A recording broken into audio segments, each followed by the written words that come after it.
Llega Oldtimer 2500 Serie W 1981.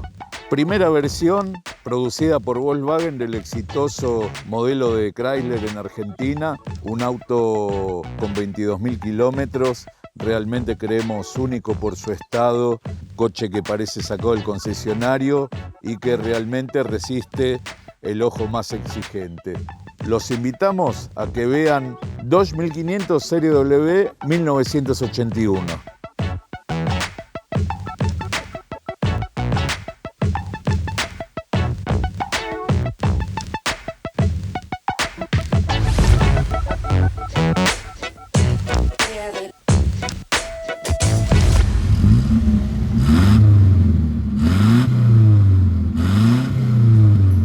Corría el año 1971 y Chrysler Febre Argentina presentaba en nuestro mercado lo que era algo inédito como para una marca norteamericana presentar un modelo del segmento medio.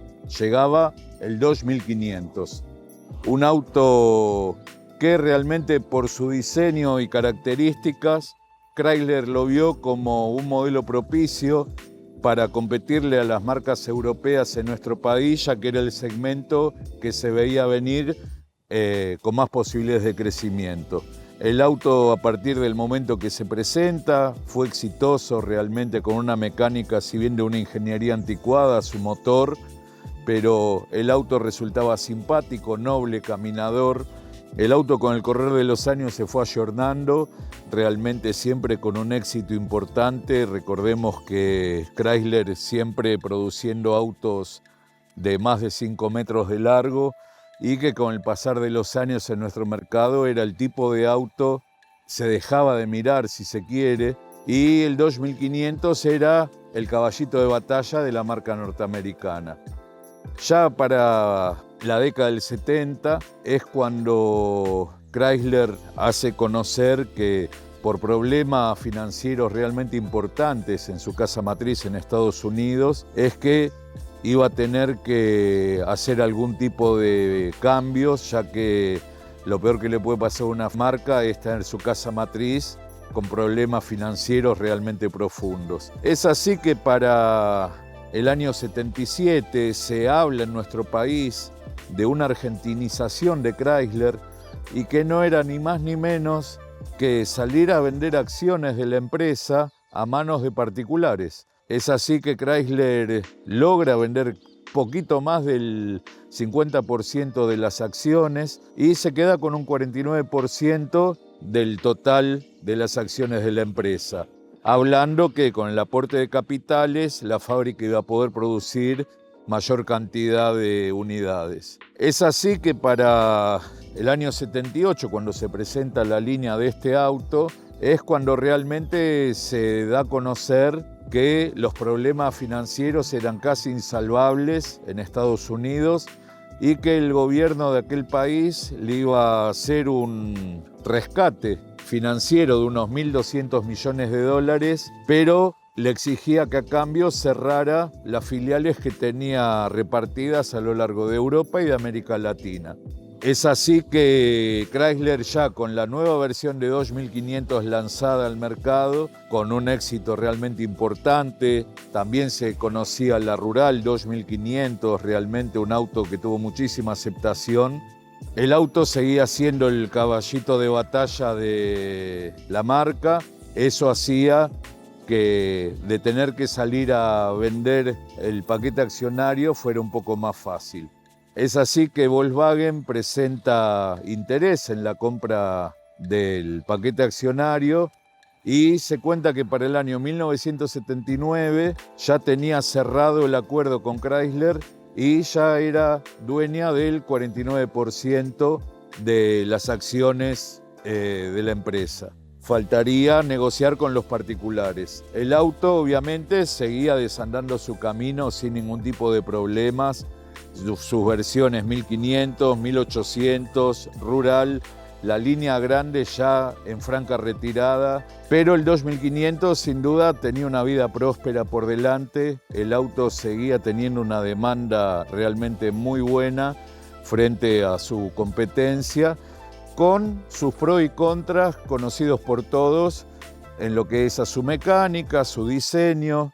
Siempre el auto, como dijimos, elegido por aquel usuario de autos nobles, simplemente un auto fácil de mantener, económico a la hora de comprar un repuesto, un auto que no era caro a la hora de adquirirlo. Y bueno, es así que el auto continuó y ya para el año 1980 es cuando Volkswagen anuncia que se había hecho del 100% de las acciones y quedó instituida en la fecha del 21 de noviembre de 1980 como fecha de inicio de lo que fue Volkswagen en Argentina como empresa local, quedándose con la planta ubicada en San Justo, como así también la de Montechingolo, recordarán, donde se producía el Siam Litel en principio y las primeras unidades de Torino. Es así que ya en manos de Volkswagen la empresa es como que Volkswagen en nuestro país tenía un solo producto local, como era el Dodge 1500. Para el año 1981 saldría la versión que hoy le vamos a mostrar. El auto tenía todas y cada una de las cualidades e ítems que podía tener el Dodge anterior, solo tenía cambios menores como para diferenciarlo de la gama anterior. Eso podía ser en su frontal, los plafones de luz de giro en color blanco en lugar de naranja, ya el pentágono clásico en el centro de la parrilla desaparecía, se le colocaba una sigla mencionando 1500, las uñas que ya en los últimos Dodge 1500 del año 1980 ya las habían usado, cambiaba la gama de colores, que eso sí, para muchos era lo que más les llamaba la atención, colores que no se veían en la gama Chrysler y que se empezaban a ver en la serie W. Después el chaperío era todo igual, los testigos de los lomos de los guardabarros se mantendrían hasta la finalización de esta serie. En su lateral lo que más podía llamar la atención era en las molduras autoadhesivas, que la parte interior, en lugar de ser negra siempre, el color iba a acompañar al tono de la carrocería. Las manijas ya no tenían el saliente característico de la manija del Dodge 1500, sino que era una manija plana. Las llantas también iban a cambiar, se iban a usar para ambas versiones, para sus tres versiones en realidad, 1500, 1800 y rural. Recordemos que en lo que era la gama Chrysler, las llantas eran iguales, pero estaba la posibilidad que para la versión 1800 el centro de la llanta, los pétalos, vinieran pintados en color negro y el resto de la llanta en gris llanta. Acá pasaban a ser única posibilidad para todos los modelos. Y después, ya yéndonos hacia atrás, no había cambios, solo el calco en el vidrio trasero, que esta unidad lo conserva aún, hecho por Volkswagen Argentina. Es decir, al momento de lanzarse esta versión, queriéndole dar de respaldo de marca para una marca que en Argentina no tenía historia, pero era conocida por aquel seguidor del mundo del automóvil, sabía de la existencia de la marca y del estilo de autos que podía llegar a producir. Después, atrás no había cambios. En la versión 1,8 era donde sí se podrían ver mayores cambios, desde una luz de marcha atrás incluida dentro del plafón de giro, baliza, posición y stop, pero siempre el 1500 se destacó por ser un auto bien básico que no trató de prometer algo que no estaba en condiciones de dar, es decir, el motor, un motor varillero, como dijimos, un motor de tecnología de varias décadas atrás, en principio con un carburador horizontal, luego llegaría el Holley con la línea nueva. Y después todo era igual, un auto muy noble, caminador, con su diferencial Dana 30, es decir, un diferencial que era el mismo que equipaba el Dodge Polara, para que se dé una idea del nivel de solidez que podía llegar a tener esa camionera. Chrysler usaba el mismo diferencial para su gama grande como para su gama media.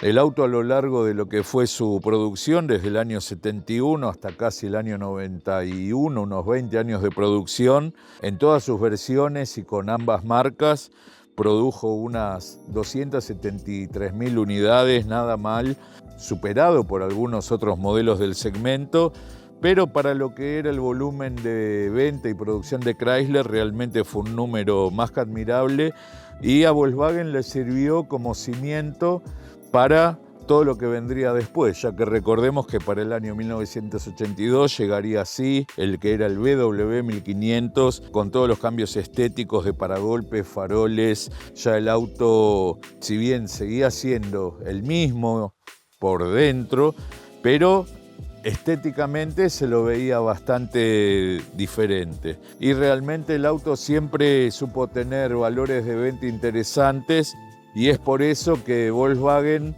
decidía colocarlo como entrada de gama al BMW 1500 con su opción 1008, con su opción rural, y por sobre el 2500 seguir con lo que era el Gazelle, que para muchos era el que tenía que ser el modelo más accesible de la gama. Pero bueno, como dijimos, el auto estaba muy arraigado en el público argentino. El coche siempre tenía ese plus de, a la hora de buscar un segundo auto de la familia, un auto que el público femenino lo veía también con mucho agrado. Era un auto práctico para moverse, con un tamaño contenido, esa forma exterior que lo hacía ver como un Chevy chico, era un punto que para muchos era un extra, digamos, de diseño frente a lo que podía ser por aquellos años este segmento, como podía ser si se quiere, un Fiat 128 con una mecánica mucho más moderna, pero de un diseño cuadradito, un Renault 12, que también era un diseño de mecánica, si se quiere, vieja escuela, pero tracción delantera. Como que cada modelo tenía su seguidor, su simpatizante, y todos esos modelos que le menciono fueron autos que tuvieron muchos años de producción y que fueron de los coches más producidos en la Argentina.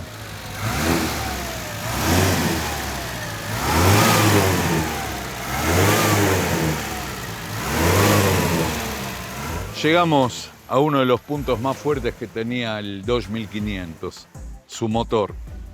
Para algunos, un motor poco rendidor, antiguo, pero para muchísima otra gente, un motor que servía, caminaba, es decir, muy noble, de bajo costo operativo, de los que no se comandaban por correa. Estos autos durante mucho tiempo seguían teniendo el éxito que tuvieron por el público que estaba acostumbrado a los autos de generaciones anteriores, que se podía llegar a hacer el mantenimiento en la puerta de la casa con una cajita de herramientas. Autos que no presentaban complicaciones, que al ser tracción trasera se sabía que atrás a lo sumo podía llegar a necesitar, después de décadas, algún rulemán. El tren delantero, un tren delantero que sí, que podía llegar a tener el mantenimiento normal de acuerdo al uso que se le daba, lo que era un buje, una rótula, pero eran autos que realmente eran autos ideales para usar sin estar muy a la expectativa de qué problema podía surgir. En el tema de consumo, para la época en que el auto fue furor, el consumo se hablaba como que era hasta un auto económico. Es decir, después con la evolución de los motores, obviamente, pasó a ser un motor que muchos decían, y el 1,8 consume como un Falcon.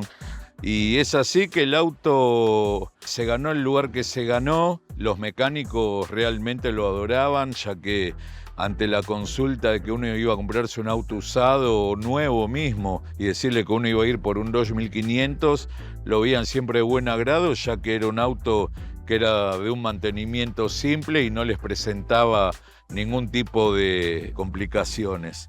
El vano, un vano súper sencillo, súper cómodo, más siendo un 1500 que no traía periféricos. Ya para esta época el auto podía llegar a ofrecer aire acondicionado en la versión 1008, y es así que, como vemos en este caso, se llega a ver hasta la cremallera de dirección, las patas de motor, los múltiples realmente cómodos, accesibles, el carburador igual por debajo del portafiltro. Y ya del lado del acompañante, distribuidor, bomba de nafta, arranque, filtro de aceite.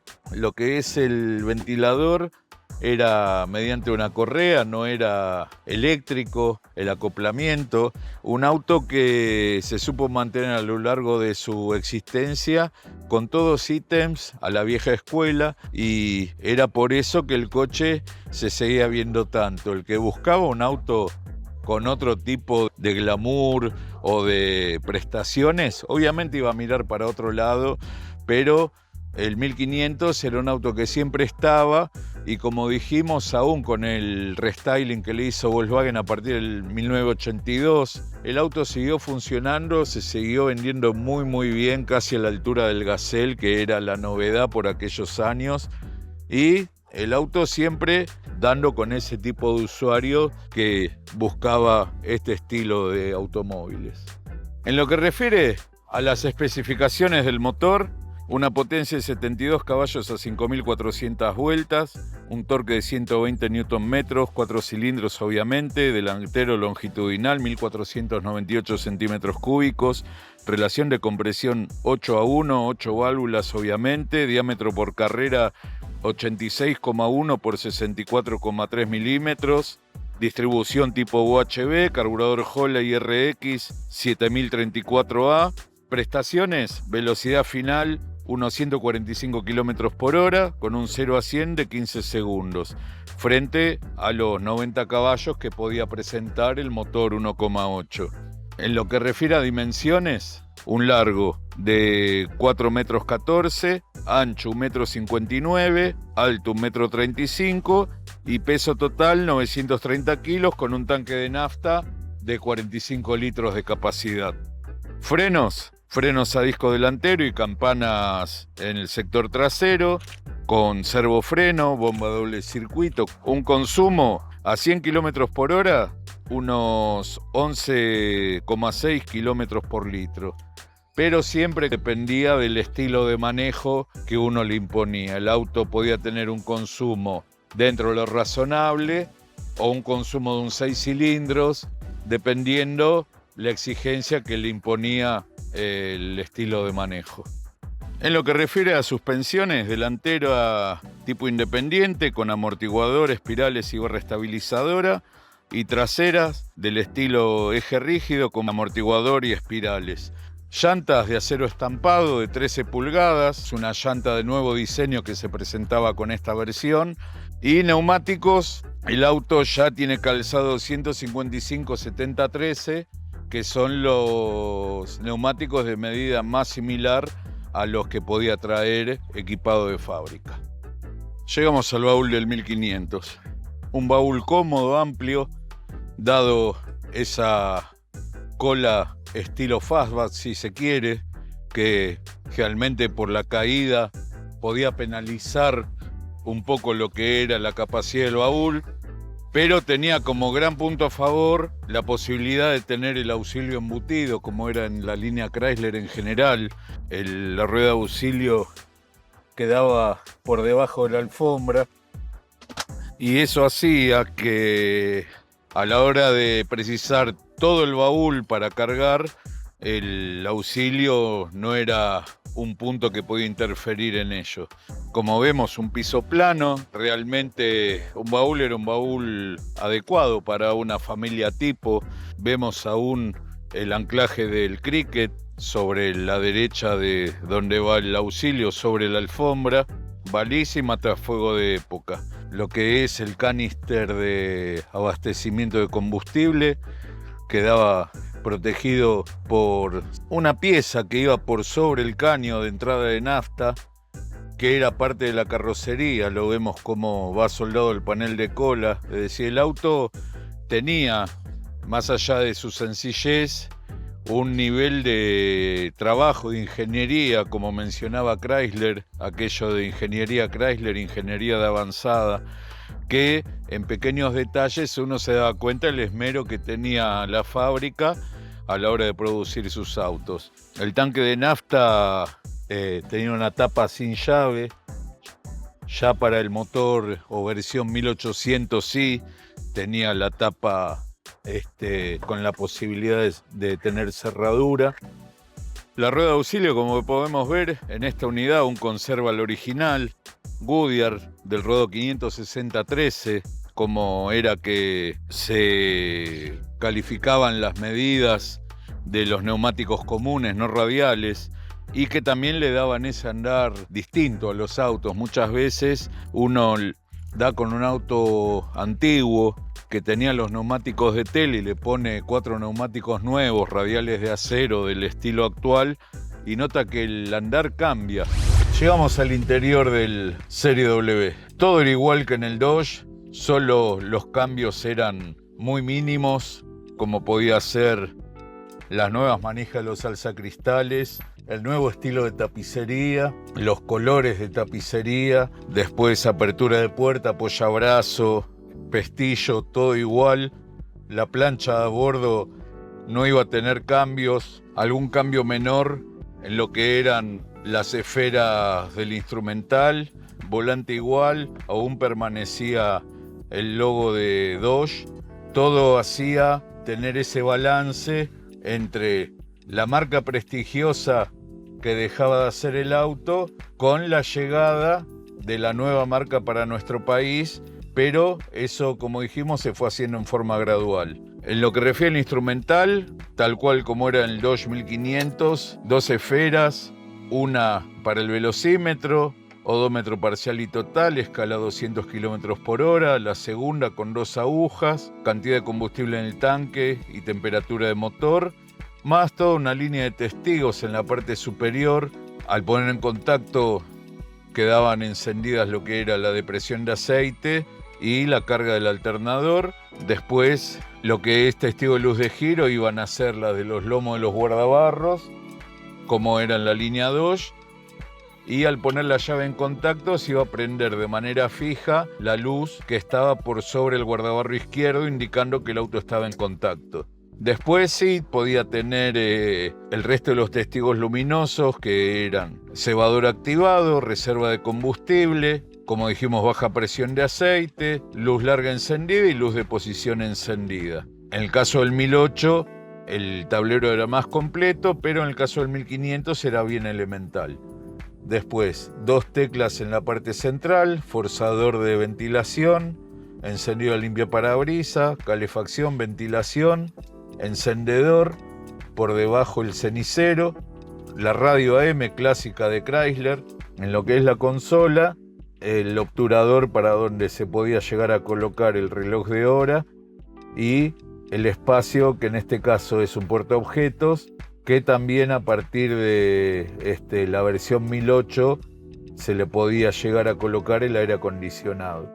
Portaobjetos en la parte inferior, una consola de plástico pero bien hecha, bien trabajada. Estéticamente el auto, el restyling del año 78 le cayó muy bien, estaba a la par o superior a la competencia. Después la palanca de cambios clásica del Dodge 1500, con un tacto, si se quiere, seco, como que siempre parecía que le faltaba un resorte a la palanca como para darle mejor tacto o mejor pase de cambios de segunda a tercera, pero era el clásico de siempre, que venía con ese estilo de selector de cambios, y la gente realmente no tenía demasiado problema. La marcha atrás, presionando un poco la palanca al lado de la primera, y después el auto, ustedes lo ven, un estado realmente increíble. Como dijimos, 22.150 kilómetros al día de hoy, un auto que no se usó, olor a nuevo.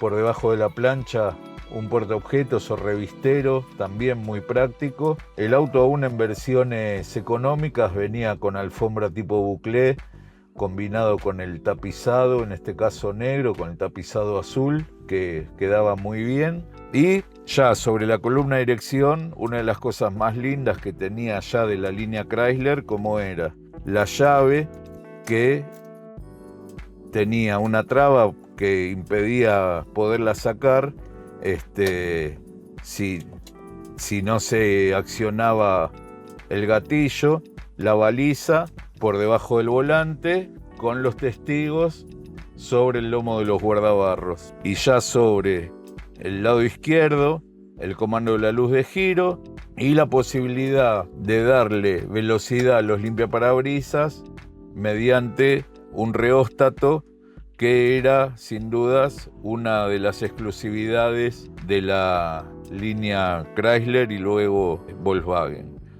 Bocina accionando la leva del giro hacia adentro, y ya sobre la izquierda del conductor el encendido de las luces. El cambio de luces se podía hacer mediante la leva que está al costado del volante, y no más de eso, freno de mano con el estilo de cremallera como era en la línea grande de Dodge. Lo que era la cremallera central iba a llegar ya con la línea BW 1500, pero hasta acá se conservaban todas las características de lo que era la línea anterior de Chrysler. En lo que refiere a las plazas traseras, se sabe que no era el punto fuerte en caso que tuvieran que viajar adultos, porque el techo tendía a bajar a partir del pilar C, y eso hacía un poquito complicado lo que era el acceso y el descenso de personas de estatura, pero para llevar chicos o personas no demasiado altas se encontraba la posibilidad. Recordemos que el auto se llegó a usar bastante como taxi, lo que indica que de alguna manera se podía llegar a transportar adultos en la parte trasera. Y en lo que es las butacas cambiaba en lo que era el estilo de tapicería. No era una butaca incómoda, pero siempre estos autos tuvieron el tema de tener la butaca muy baja, y lo que hacía que la posición de manejo no fuera la ideal, ya que depende de la contextura física que tuviera el conductor, como que le quedaba la butaca baja, quizás la columna de dirección un poco alta, la puerta un poco alta. Con el techo no había problema, justamente porque la butaca estaba muy abajo, pero para la persona de una contextura física distinta quizás no le resultaba de lo más cómodo o rápido encontrar una posición de manejo adecuada. La visión hacia atrás también tenía una zona, digamos, que no era del todo buena para mirar, ya que la cola iba hacia abajo a partir de la luneta, y para estacionamiento y demás, si uno realmente no se había acostumbrado al auto, se tenía que tomar un tiempo de acostumbramiento como para no estar impactando el auto de atrás a la hora de buscar un lugar para estacionar. Espejo retrovisor sujeto al techo, con la posibilidad de día y noche, parasoles en dos colores, negro para descansar la vista de los ocupantes, espejo de cortesía para el acompañante, y después, sobre los extremos de la plancha, la salida de la calefacción o ventilación. Obviamente esta unidad no trae aire acondicionado, pero bueno, como dijimos, es del estilo de auto de los 70 que realmente calaron muy hondo en el inconsciente de los usuarios de nuestro país. Eran de ese segmento de autos que en las familias tipo era el auto que se veía en la puerta de sus casas, el auto que se veía en las rutas, el auto que se veía en los balnearios de la costa atlántica. En su mayoría eran todos los autos de este segmento. A la izquierda del puesto de mando se puede llegar a ver el cebador, la cremallera que le mencionamos del freno de mano, ya por debajo, sobre lo que es la parte de atrás del pasarruedas, el pulmoncito del lavaparabrisas de accionamiento mecánico, la tecla de accionamiento de luces, posición baja, después la pedalera, una pedalera cómoda, pedales pequeños pero no por eso incómodos, acelerador colgante. Ahí, de acuerdo a la contextura o altura del conductor, le iba a resultar un poco más cómodo o incómodo, ya que parecía como que los pedales quedaban bastante hacia afuera, pero son temas con texturas físicas, obviamente.